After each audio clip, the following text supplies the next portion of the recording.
Boom! Welcome back to episode 7 of Sage Ramble TV. To give some context to our headline that you've seen, does skill reflect the opportunities you get?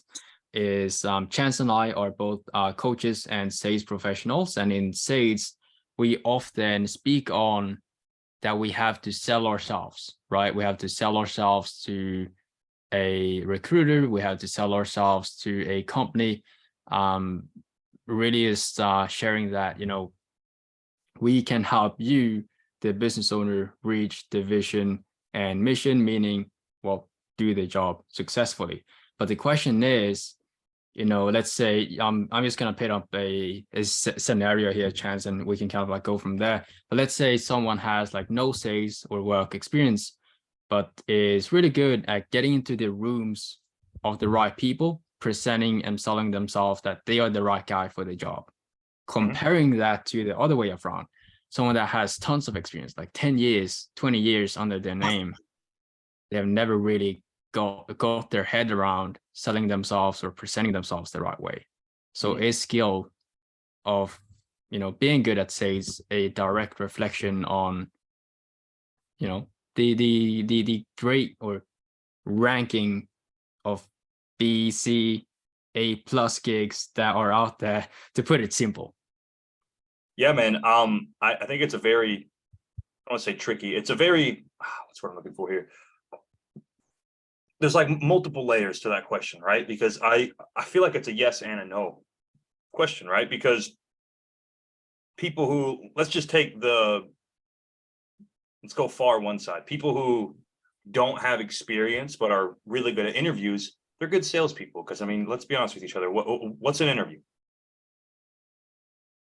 You're selling yourself, right? So, and then on the other side, let's go far the other side. People with a ton of experience to back them up, but they're not good at interviews. Well, they got a ton of experience in results, right? So personally, I think that finding that middle ground, right, where having some experience, and obviously this comes with experience, right? Having some experience and being really good at interviews is going to really land you a lot of those top offers. But just because just because you don't have experience doesn't mean you can't get a top offer. I mean, people we know preach that all the time, right? JD and all them. When I was, just a personal example of my story, I had 0 online sales experience and I got on an A+ offer, right? 8-figure a year offer, setting, obviously, right? And I was making, 7, 9, 11K. So because I was good at interviewing and I knew the right people.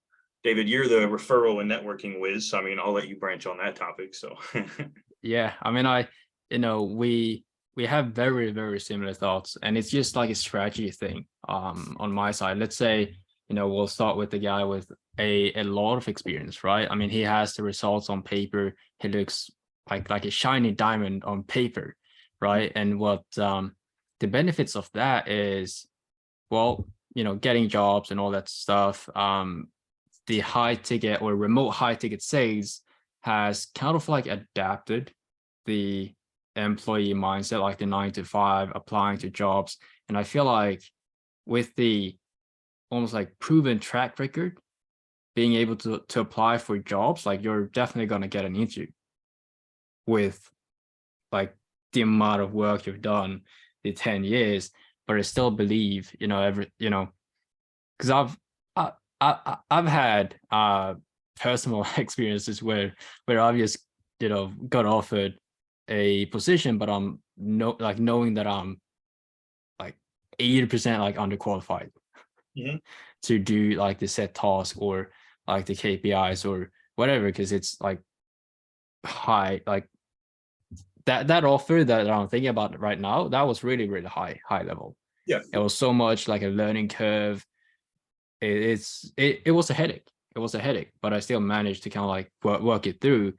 So it is kind of like the middle ground. But let's lean towards, because we're here to give something valuable, right? Let's lean towards, whether someone is in that position of having like no experience, no previous work experience overall, and wanting to get into sales, and the guy with a ton of experience. Let's start with the guy with no experience. Like how do we go about that? how do we get into these jobs? How do we get into these jobs so I can get experience, and then with experience, get into higher level jobs to do, well, earn a higher living? Definitely, man. It's a great question, right? And to start, we gotta battle some limiting beliefs, right? So the idea of experience equals opportunity comes from corporate America, comes from 9 to 5, comes from society, right? Go to college, graduate, work a job, be lucky enough to move up the corporate ladder and maybe hit 6 figures and kind of retire by 65, right? That's what we've been like. I'm trying to think of the word here, like smashed in our brains, right? Like this is the only way, this is the way. So it's hard for a lot of people to even wrap their head around of, I don't have experience, but I can still get an A opportunity, right? Like, or even a B opportunity, right? Having a B or B plus opportunity. Obviously, we all want A opportunities, right? That's what we all shoot for. But having a B opportunity is also really good, because a lot of new sales rep that I see, they sell themselves short a lot just because they don't have experience. They take an opportunity on some startup and they make like $1,000 a month. They're doing like 500 dials a day to barely pay their rent, right? Where, if they, and this bridges into what you were asking me here, if they knew how to network properly, if they knew how to put their name out there, if they knew, how to build their brand, how to understand that, and this goes back to a previous episode here, we're our own business, right? And how to treat it as such, and how to, get recognized and have those doors opened and open those doors, like you just said, right? You can land really good opportunities, right? So for me, landing that opportunity that I got, it was from a referral, right? JD opened the door for me. I just walked in. That's it. That's it. I mean, that's pretty much like the way both you and I have gotten onto these offers, with like these campaigns where you can get a ton of reps. And the business owners, like, it's not like a crappy startup, but it has systems in place where they can plug a person in. Yeah. And it's like, you do this. There's SOPs. It's not like, hey man, here's a bunch of leads and call them. And then you're kind of like left in the dirt, like, hey, I don't know how to call. with I mean, someone with no experience in that such offer as like a short-term fix is like a recipe for chaos. But yeah, man, I agree with you, like having, I guess, like the networking part figured out. And another thing that you said is brought me back to the quote that our mentor told us, Yad, when you get so good at networking, you'll start to see these 20, 30K a month opportunities. But you'll also see the 10K, 5, 8. And he just slapped me in the face because he said, hey, you don't want to say no to the 10K opportunities by looking for the 30K. So obviously, as a, no sales experience guy, obviously we want to set goal to how much we want to make, what kind of company we want to work with, but also, hey man, we don't want to say no to an 8K by looking for the 15K, because sometimes we can make that paper look good and then find that 15K. No, absolutely, man. And people, whether it's through marketing or whatever, they get addicted to 10K, right? 10K and above, when they don't realize how life-changing like 6K or 8K can be, right? I talk to a lot of people, sales reps and people who I sell my program to. Right now, the account that I'm on, make like 4 or 5K a month. And they're like, dude, if I can make 8K, that would be life-changing. I understand you want 10K, but we got to put that greed aside for a second, right? Like you said, if it's a step up and you get your freedom, I mean, jump on it, right? Because you can get the experience and then you can get the 15K a month offer. Because generally speaking, having a little bit of experience is a big plus. Like myself, the last 3 offers I've been on, I didn't even have to interview for. I sent them proof of my track record, spoke to the owners of the company, like a non-interview, just like this, right? Just a weird casual conversation. And they're like, yeah, we'll send you the offer. I'm like, cool. Hell yeah, dude. Like, and that's where, that's where what I was saying earlier, that mix of both comes in. But yeah, I guess, man, let's see. If we want to play devil's advocate, right? People who have a ton of experience but aren't good at selling themselves, I feel also struggle to find an opportunity, right? Yeah. Because as a business owner, do you want the guy that has 10 years of experience but can't even conduct an interview? Or do you want the guy that has a little experience but blew you away on the interview and that you can mold into a superstar? Yeah. Right. One thing that I've seen along with sales managers, I've met quite a few in my time here, is that most actually prefer to have like a newbie come in Mhm. instead of someone that has like 20 years under their belt.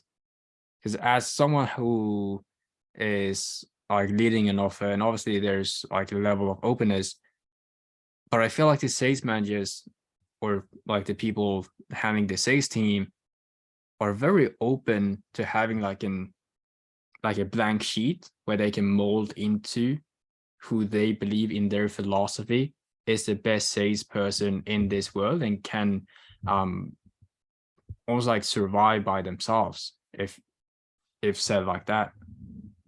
No, I completely agree, man. I've spoken to a lot of sales managers as well, and they rather prefer somebody that doesn't have to unlearn bad tendencies, right? Over somebody who they have to not only teach their way of selling, but unteach. Like, when I think of unteach, I'm thinking of like those old fruit roll-up snacks, right? They got to unravel the fruit roll-up and then ravel it back up in their way, right? Whereas a newbie he comes unrolled and they can just just round it up in their own little package, right? So there's a really good point that you made there, man. I don't know Yeah, why yeah.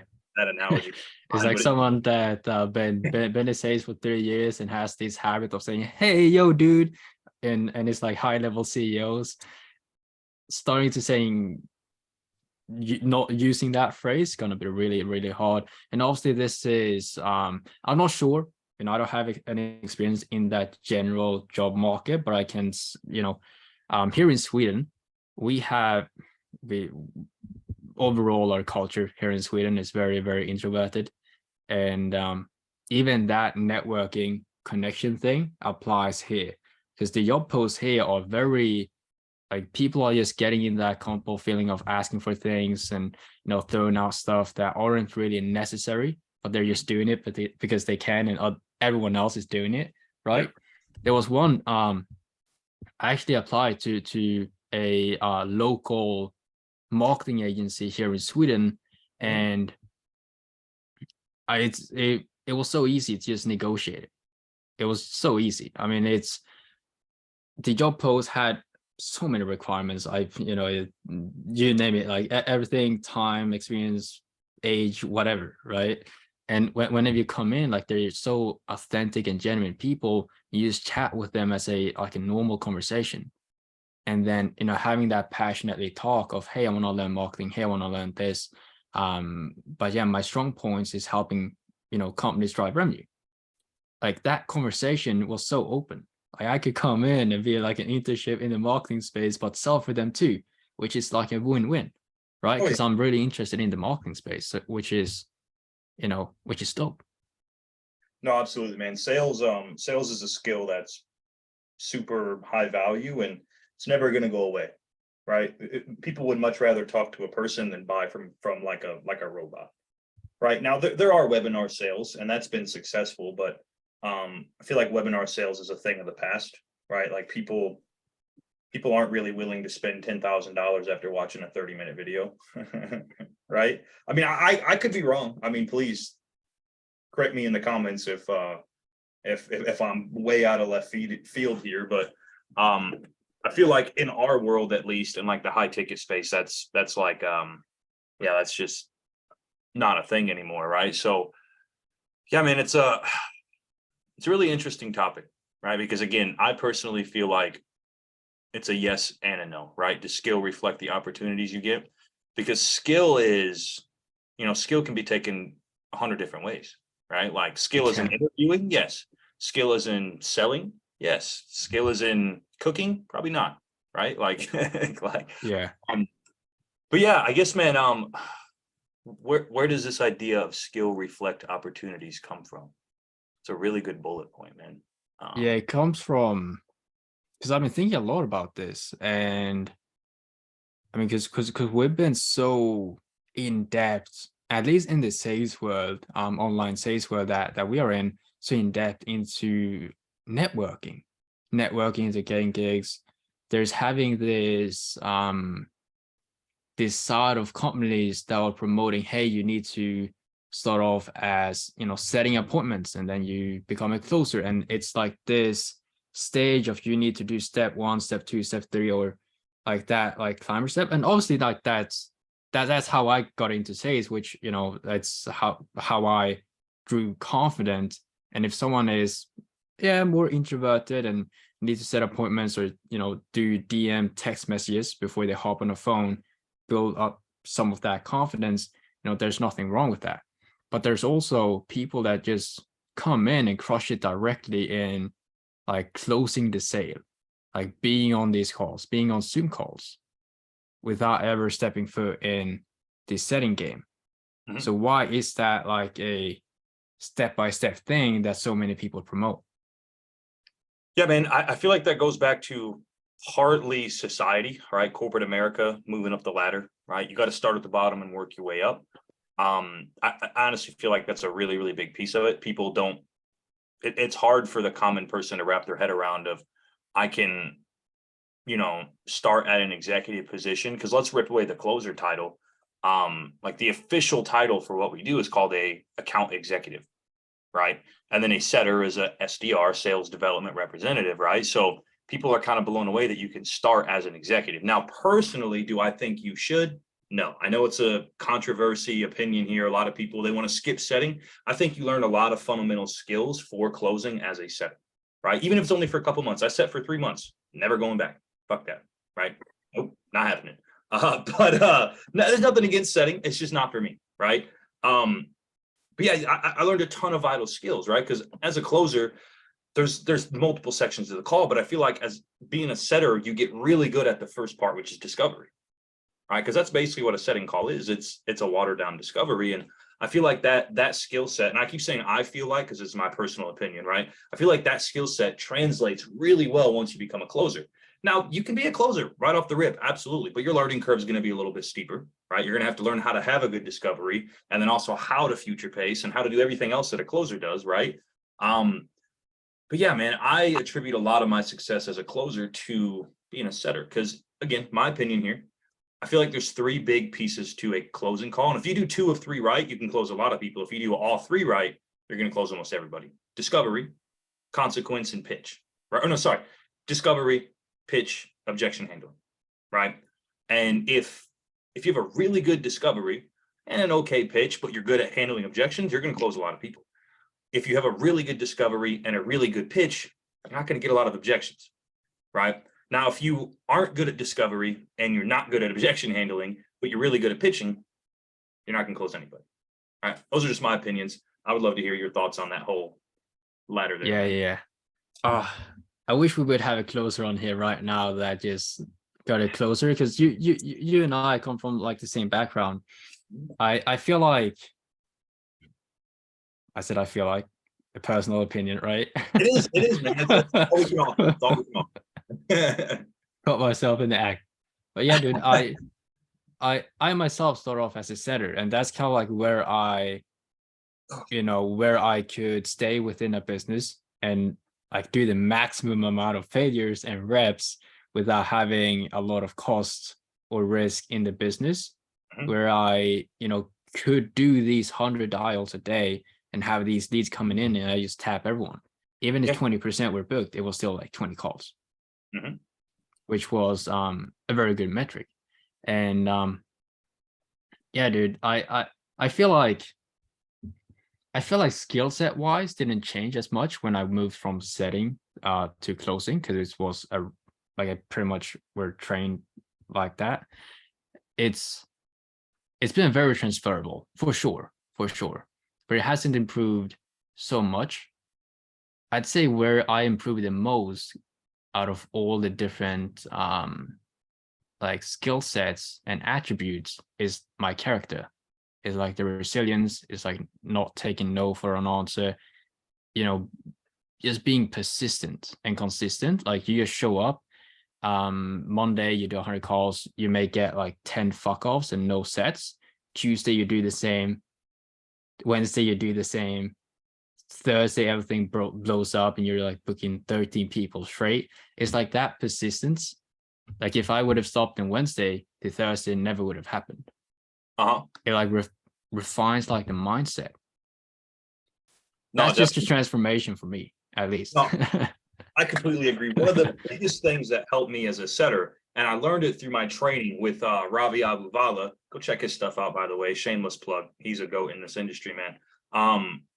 One of the first videos inside that setter training, Ravi was like, dude, you guys have to get used to eating shit, right? Like pick up the phone. They're going to tell you to F off. Cool, man. Boom. Next on, right? In sales, you can't take anything personal, right? It's just, we're going down all kinds of different avenues here, man. You get my brain just working here. And but yeah, you can't take things personal, right? Because and JD just said this on our 3.0 call the other night. The buyer holds all the leverage. They have the credit card, right? So at the end of the day, I mean, you're not in control, right? You can help lead them to the water. They have to decide if they want to drink, and you can't take it personal. And that's where a lot of sales pros, I feel like, mess up, is they take it personal. They're attached to the outcome. I can save all this for another episode, but yeah. I know with everything that we mentioned, because you and I come from a very progressive state, going to set and then close low ticket, close high ticket, all that jazz. But I also have connections who never really were setters. And I know whenever I put that guy in front of someone that has interest into a product from his marketing, he's going to close that guy. I've seen this dude close 18K packages back to back. But when it comes to setting, I got the upper hand. But he's definitely a more skilled closer than I am. And he's had no setting experience, just closing. So I have no explanation for that. You got one? It happens, right? That's why it's my personal opinion in terms of being a setter. First, people can do it, man. People can absolutely do it. There are people that are people out there that are just so naturally gifted at sales, right? It's like anything in this world. I mean, there's people, and obviously you got to work on your craft, right? Because hard work beats talent when talent doesn't work hard, right? But look at, I'm wearing a basketball jersey. Look at basketball, and this is a Cleveland LeBron James jersey from when he was in Cleveland the last time. He was born 6'9", an athletic freak, right? He's got a lot of natural talent, but he had to work hard, right? And I think there's a lot of people in sales like that too, and a lot of those people can get away with starting with closing, right? And even those who aren't naturally gifted can get away with it because they have the proper structure, they have the proper training, they have the proper guidance, the proper people behind them, right? It's just my opinion, right? That you should start as a setter, but No, that's it. So man, we're moving towards the end of this episode, and it's been a blast. Every time we speak, it's been a blast. But if we were to put if actual sales skills, right? Like how great you are at selling. Mm-hmm. Is that a reflection of the opportunities you get? I think that's a no. No. Nope. I agree. I feel like it helps. It can help, right? It can help move the needle forward. It can help you stand out from a prospect that might not be really good at selling. But does it determine the opportunities you get? Absolutely not. There have been rookies who have landed closing positions on, A+ offers, 9-figure accounts. Yeah. I know them personally. They make 30K on their second month because there's a ton of training that they get. People that want to invest in newbies, right? It can happen 100%. The biggest thing, and I've already said it, but I want to close my piece out with this. New sales pros, salespeople that want to be high performers, don't let society's constructs dictate how you move forward in this world. Just because society says you have to start at the bottom doesn't mean you have to here, right? Just because society thinks that, you have to have 27 years of experience and a super polished resume and a really, really tidy cover letter and be really good at interviewing to land a good opportunity, doesn't mean you have to here. I haven't used a resume in 2 years. I haven't written a cover letter since I was in college, right? 100%, 100%. And here's another thing to add on top of that is in my first ever interview, I was never asked, past experience, all that jazz. Obviously, it's a part of getting to know each other as like the sales interviewer and the candidate. But the number one question that he asked me, and I'll just reveal it on this call, is, "Are you scared to pick up the phone?" My Exactly. young me was like, "Nah, you just gotta do it," and then we just giggle, right? And that was, File and dial, baby. yeah. File and dial. That's it, man. That's all you got to do. You can talk on the phone. You can make money in sales. It's simple. Sales is a conversation. It's an exchange of information. It's finding a problem and offering a solution, right? It's at a base level. It's easy, and a lot of people overcomplicate it. They get in their own heads. Or, what question should I ask next? How to respond? Right? But again, man, these are conversations for different topics here. I don't want to squeeze all the juice out of the lemon. So It's all good. I mean, after all, we are here to give away the farm, right? We are here to give away the farm. No, That's what we are aiming to do on every single episode. Now, if this is you, someone that's new and is wanting to get into this industry or just learn more, hey, we're dropping calendar links still in our YouTube description. If you want to book a call, meet with us, see how we can help, then we'll just do it from there. We'll just learn more about this space, or just do something where you gain more confidence, where you can go out there and start reaching out to people, connect with people, and possibly land yourself a gig, because that's what we're all about. No, man, absolutely. Please. I've got mine open 2 hours a day every single week. I mean, yeah, and I'll open it more if there's demand. I want to speak to everybody. I want to help anybody out. So let's make it happen. And by the way, right, since we haven't done one here, if you like this content, man, give us a like, helps with the algorithm. Comment anything down below. Let us know your thoughts, any key takeaways, any questions you have, please ask. And also hit that red subscribe button. Do us a favor, right? We're chasing 100. We want to get to 100 subscribers. Do us a favor, click that button, hit that bell to stay up to date, all that good stuff. I'll let you take us home, David. Take us home. Well, we'll just peace out. Peace.